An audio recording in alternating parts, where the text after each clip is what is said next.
Aquele sinal de rádio era um fantasma, uma voz do passado que se recusava a morrer. Eu, Dory Iris Thorne, achava que meus dias de frar segredos haviam acabado, minha aposentadoria. Em minha reclusão, era para ser calma café, livros, o silêncio que nunca tive na agência, mas a madrugada do dia 12 de março me arrancou daquela paz meu velho equipamento. Ligando por puro hábito, capturou algo, uma anomalia, não era estática comum, mas um murmúrio vindo de algum lugar na gélida vastidão da costa siberiana. O ceticismo foi meu primeiro filtro, velhos equipamentos falham, ondas se cruzam, mas a análise inicial, ela gritava autêntico, estática, sim, mas com uma pulsação e dentro dela, vozes. Codificadas, distorcidas, mas claras o suficiente para me gelar a espinha, eram instruções, detalhes para um experimento, algo impossível, algo datado de décadas atrás, mas que soava. Presente, a busca pela verdade virou uma obsessão. Minha rotina pacata, destroçada, eu vasculhei arquivos antigos, aqueles que a agência preferia esquecer. Liguei para antigos colegas. Gente que eu não falava há anos, com quem eu tinha jurado nunca mais tocar no assunto projetos sigilosos, e encontrei as referências, não muitas, nebulosas.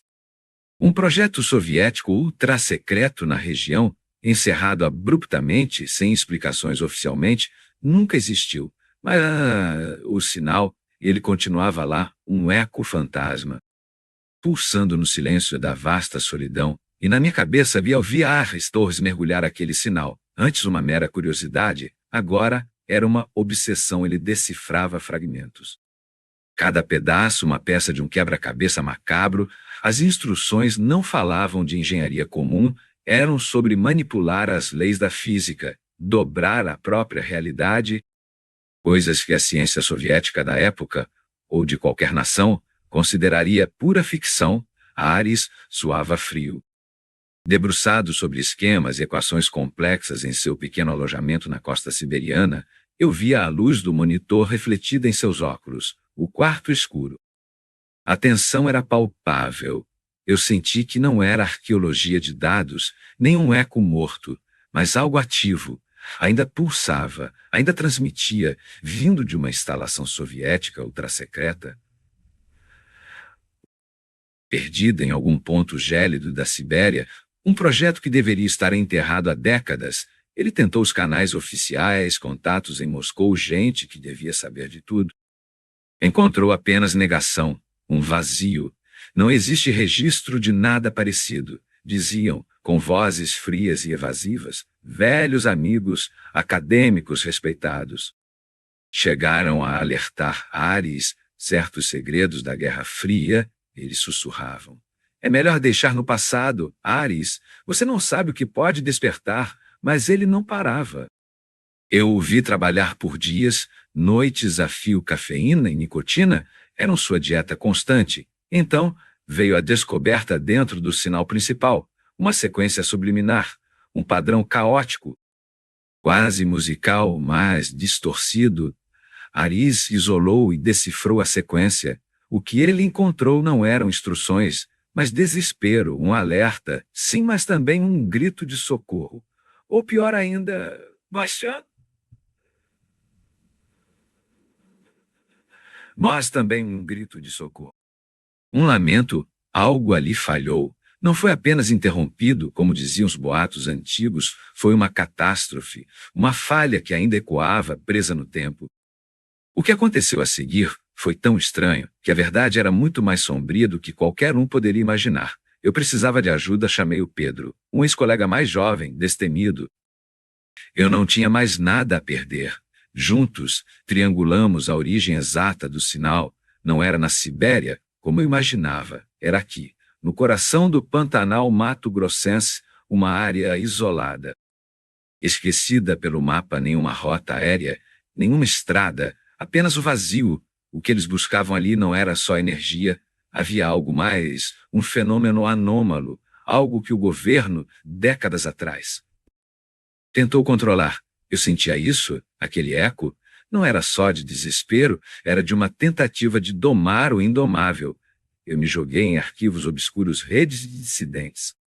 Historiadores esquecidos, eu precisava de um nome, de um rosto.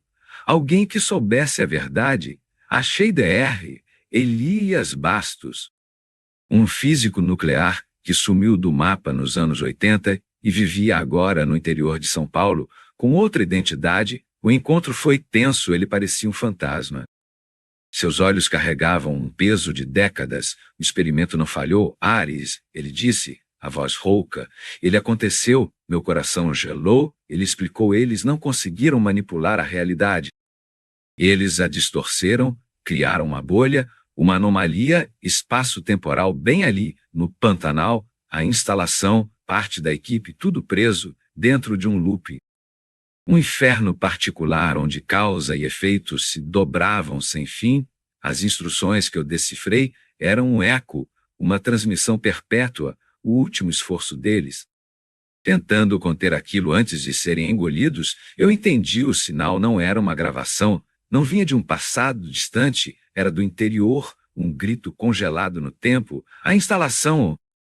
Seus ocupantes, eles estavam vivendo a catástrofe de novo e de novo, a cada segundo, a cada pulso do sinal. A impossibilidade não era a execução do experimento.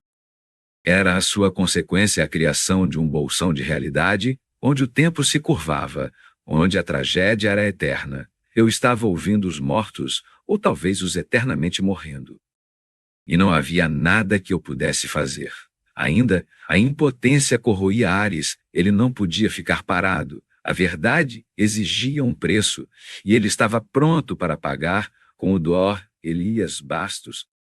O cientista sobrevivente e uma equipe reduzida de especialistas, a investigação mergulhou ainda mais fundo, físicos teóricos. Engenheiros de rádio, todos focados no pulso da anomalia siberiana, o modelo matemático de Elias, inicialmente uma teoria assustadora, começou a se solidificar. Eles mapearam a anomalia com precisão brutal. Não era um buraco negro, nem um portal, era uma singularidade localizada em um não-lugar. Tempo e espaço ali eram estáveis, caóticos, mas, crucialmente, contidos. O sinal, aquela estática codificada, não era um grito de socorro simples, era a assinatura energética da contenção, um sistema de alerta, um mecanismo de estabilização. Os cientistas presos, naqueles últimos segundos de lucidez, antes de serem consumidos, ativaram-na um sacrifício final, uma barreira contra o caos. A verdade era mais cruel do que qualquer ficção. O experimento não falhou. Ele criou um inferno, um loop eterno de dor e sacrifício. A revelação foi devastadora. Ares, com Elias ao seu lado, apresentou as descobertas a uma comissão científica internacional. Os dados eram inquestionáveis, a anomalia siberiana era real, a existência do não-lugar comprovada. O sacrifício dos cientistas originais, heróis esquecidos, veio à luz. A área foi declarada Zona de Estudo Científico Restrita. Monitorada remotamente 24 horas por dia, a contenção precisava ser mantida. A todo custo, o mistério do sinal, enfim, desvendado, não era um chamado para reiniciar o urro. Era um testemunho perpétuo, um memorial vivo, uma catástrofe contida. A ciência, relutante, aceitou o impossível, uma tragédia oculta por décadas, agora exposta. Ares, o homem que desenterrou a verdade, voltou à sua vida, marcado sim, mas com a satisfação amarga de ter dado voz aos que não podiam mais gritar. Se você sentiu o arrepio dessa descoberta. Se essa história te prendeu, já deixa o like, é a única forma de saber que você está comigo, querendo desvendar o que vem a seguir. E você? O que faria no lugar de Ares? Deixe sua opinião nos comentários, sua visão é importante para nós. Se você quer mais histórias assim, que te tiram o sono, inscreva-se no canal. Temos novas crônicas todos os dias, 2 vezes ao dia, não perca.